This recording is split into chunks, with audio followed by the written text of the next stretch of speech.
di dunia tipu-tipu. Dan batik ini dilaksanakan oleh Yayasan Senyum Kita yang berkolaborasi dengan Putra Putri Batik DIY dan juga Kecuk Tansis. Jadi tujuan dari diadakannya workshop membatik dan berkain ini, kita sebagai pemuda harus mempunyai identitas bangsa yang bisa diwariskan dan dibanggakan, sehingga kita bertujuan untuk mengadakan workshop ini supaya kita bisa berbagi ilmu dengan teman-teman semuanya bahwa batik itu merupakan identitas bangsa yang wajib untuk dilestarikan dan juga diwariskan kepada generasi selanjutnya, sehingga kita memiliki warisan yang bagus dan cantik sehingga bisa dipertahankan untuk waktu yang lama. Jadi kegiatan ini diawali dengan workshop membatik. Jadi sebenarnya kegiatan ini tuh ada dua. Yang pertama ada workshop membatik, lalu yang kedua ada materi tentang berkain. Nah, untuk membatik sendiri ini disampaikan materinya oleh perwakilan dari Putra Putri Batik Daerah Istimewa Yogyakarta. Proses pembuatan batiknya ini diawali dengan penjiplakan motif. Jadi kita dibagikan motif yang ada, itu ada dua jenis motif, yaitu tradisional dan modern. Dan sebagian teman-teman memang lebih berkesan untuk memilih yang motif tradisional. Proses penjiplakan ini menggunakan pensil, jadi kainnya itu kita letakkan di atas motifnya dan kita menggambar menggunakan pensil di atas kain gitu. Kemudian setelah proses penjiplakan motif, lalu ada proses pencantingan pakai alat namanya canting dan bahannya itu pakai malam, lilin malam itu.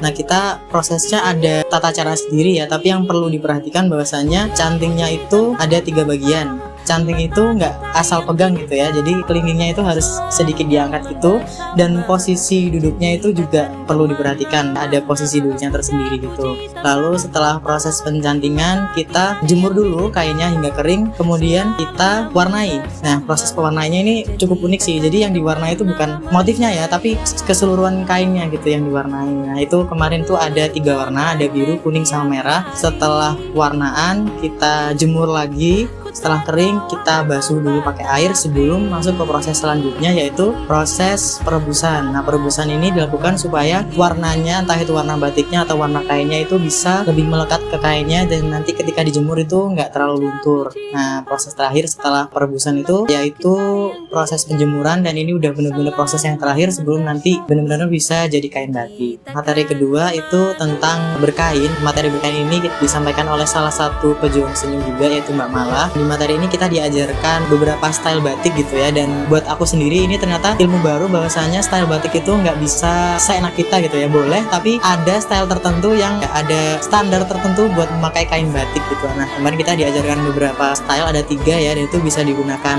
oleh pria maupun wanita, dan kemarin teman-teman cukup antusias gitu ya, karena ya kan mereka juga dipesan untuk membawa batik sendiri dari rumah dan mereka semuanya bawa, dan kita berlatih langsung dengan ahlinya secara style membatik yang benar dan sesuai standar batik. Karena teman-teman itu cukup excited dengan motif batik yang tradisional, dimana itu motifnya lebih susah, jadi teman-teman kemarin itu banyak yang lama di proses penjiplakan karena mereka butuh waktu yang lebih banyak untuk proses penjiplakan. Karena seperti kita tahu kalau motif batik itu banyak dan bermacam-macam, dan motif tradisional ini cukup diminati dan cukup rumit gitu ya, jadi kemarin teman-teman butuh waktu lama di sini. Materi yang berkain itu aku jadi tahu gitu ya, bahwasannya batik itu nggak asal pakai gitu, nggak asal style ya, jadi ternyata batik sendiri itu punya standarisasi sendiri sih, stylenya gimana, resminya gimana di Indonesia. Kita sebagai warga Indonesia yang baik, dan batik itu juga aslinya dari Indonesia, kita sebagai anak muda pastinya perlu melestarikan batik sebagai salah satu warisan yang bagus di Indonesia. Seperti yang kita tahu bahwasanya setiap pola dari batik itu adalah pola yang menggambarkan cerita dari masing-masing pembuatnya gitu ya. Jadi sebagai anak muda kita berharap bahwasannya batik ini dapat dilestarikan sehingga kita bisa turunkan pada generasi-generasi selanjutnya hingga waktu yang sangat